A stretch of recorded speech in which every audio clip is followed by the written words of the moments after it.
Well, that was a crazy Sunday. But at the end of the day, it comes down to this. What a win for the Philadelphia Eagles. And that was a season-saving win for the Philadelphia Eagles. We're going to recap everything here on the show. You're watching Philadelphia Eagles now by Chat Sports. Chase Sr. here with you. And no matter where you are, how you're tuned in, I greatly appreciate you for making this instant reaction postgame show a part of your day. As this slate of games in NFL Week 3 have been wild, they have been chaotic, they have been crazy, and this Eagles game certainly fit that billing. For Philadelphia to win this game, it was improbable. It was shocking.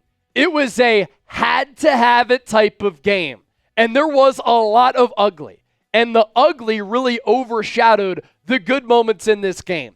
But think about the implications of Philadelphia's win here.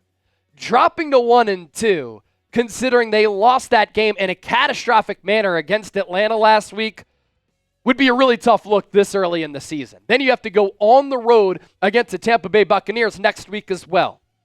You think about the ugliness of this game if Philadelphia were to lose it.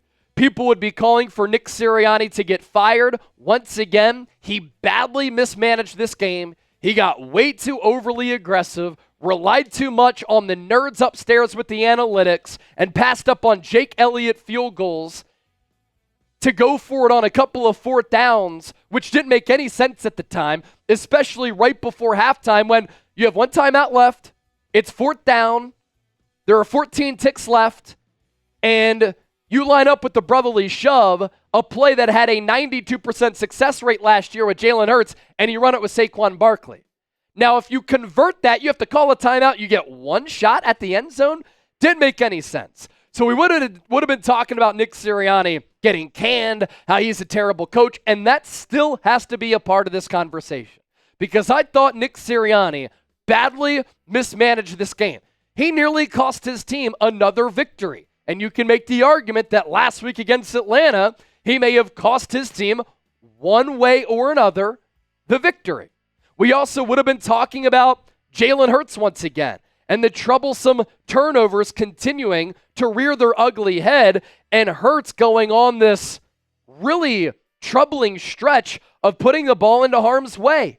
And we would have been having the conversation, is Jalen Hurts the face of the franchise? Is Jalen Hurts this team's starting quarterback? Do the Eagles need to think long and hard about another option outside of Jalen Hurts following the 2024 season? Because, and this is still the case, and he has to clean it up, but Hurts has 26 turnovers in his last 21 games and 7 straight games with the pick.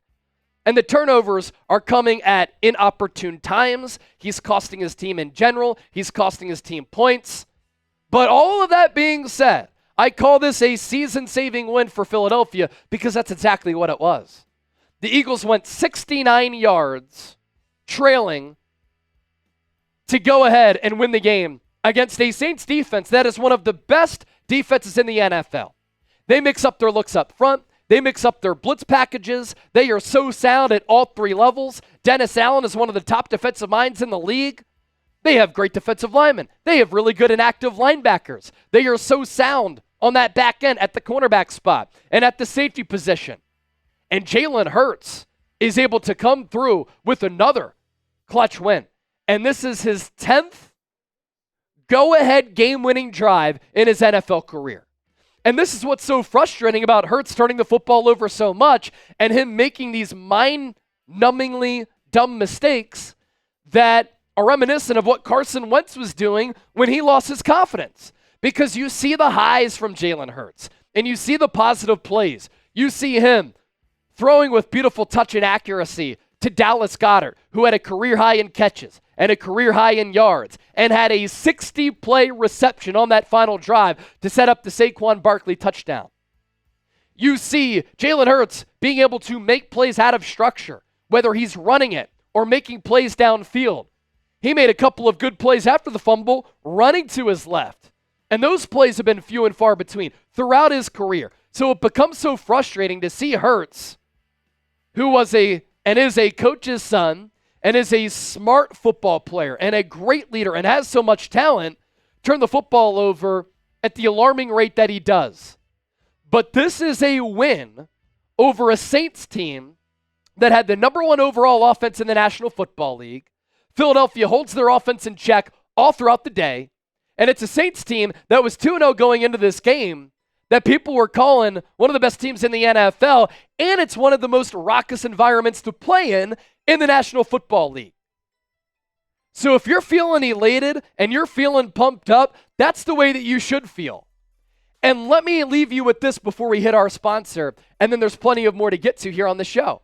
If the Eagles can clean up their miscues, turnovers, penalties, Nick Sirianni mismanaging the game, he has to decide and understand when to take the points, when to not go for it, or when to go for it. And I like the aggressiveness. If the Eagles can clean these things up, they can be one of the top teams in the NFC.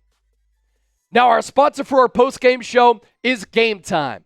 On Saturday, I went to Oklahoma, Tennessee in Norman. It was an incredible environment. Tennessee fans were able to take over the city of Norman. It made for a great atmosphere for some SEC action. I think Tennessee is really legit. I love their quarterback with Nico.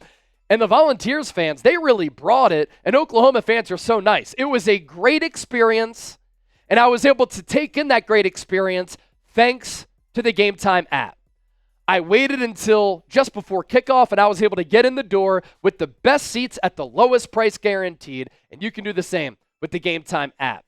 Prices drop as the event gets closer, and if you download the app, create an account, and use the code CHATSPORTS, you get $20 off your purchase. Game Time picks are great because curation makes it easier to find tickets to sporting events, concerts, comedy shows, and more. So take the guesswork out of buying tickets with Game Time. Use that code CHATSPORTS for $20 off. We'll put that information down below in the comment section and in the description of this video. Let's talk about this Eagles defense here. They were bottom 5 statistically in pretty much every major defensive category after 2 weeks, and all throughout the week, I'd call this defense out. Execution needs to be better. Scheme has to be better. Play calling has to be better. Players have to play better. Vic Fangio has to coach better. And against the Saints offense that had dropped 40-plus points the first 2 weeks, Philadelphia's defense, the much maligned defense, the struggling defense, goes on the road in New Orleans, and they hold the Saints to 12 points, 219 yards, 4 yards per play. Derek Carr got picked to end the game by Reed Blankenship. They only ran it 29 times for 89 yards as Alvin Kamara had gone off to start the year. That's an average yards per carry of 3.1. And while the Eagles lost the turnover battle, they got the big turnover to end the game. And how about some of the defensive performances for this Eagles team? The defense won the game for Philadelphia, and it was led by Jalen Carter, who finally played like a first-round pick. They were led by Jordan Davis, who finally made some marquee plays in this game. Quinyon Mitchell with some really good defense against the speedster, the electrifying Rashid Shaheed. And then Reed Blankenship able to salt the game away with the interception of Derek Carr after he got pressured by Josh Sweat and Brandon Graham, forcing him to throw that football up for grabs. And there's a trend here. Reed Blankenship continues to make some big-time plays. As for Dallas Goedert, throughout this week in the lead-up to this game, I had said, Dallas Goedert, please stand up. Dallas Goedert, where are you? Philadelphia is without A.J. Brown. Philadelphia was without DeVonta Smith in this game. Philadelphia was missing their starting right guard, right tackle, and Britton Covey. So count that. A.J. Brown starter, Lane Johnson out, Mekhi Becton out, DeVonta Smith out, Britton Covey out. It's 5 offensive starters.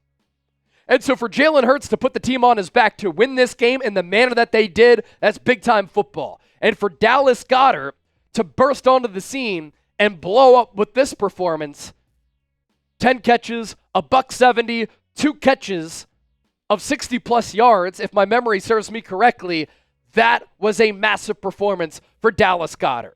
So as we round things out here, season-saving win for Philadelphia.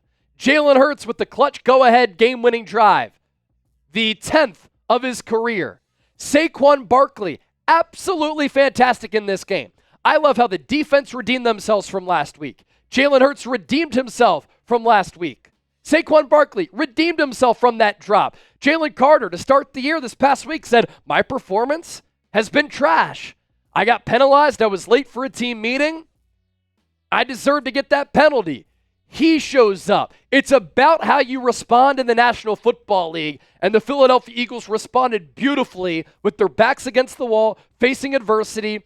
This game got so muddy, it got so grimy, and they got the win. Now they're 2-1.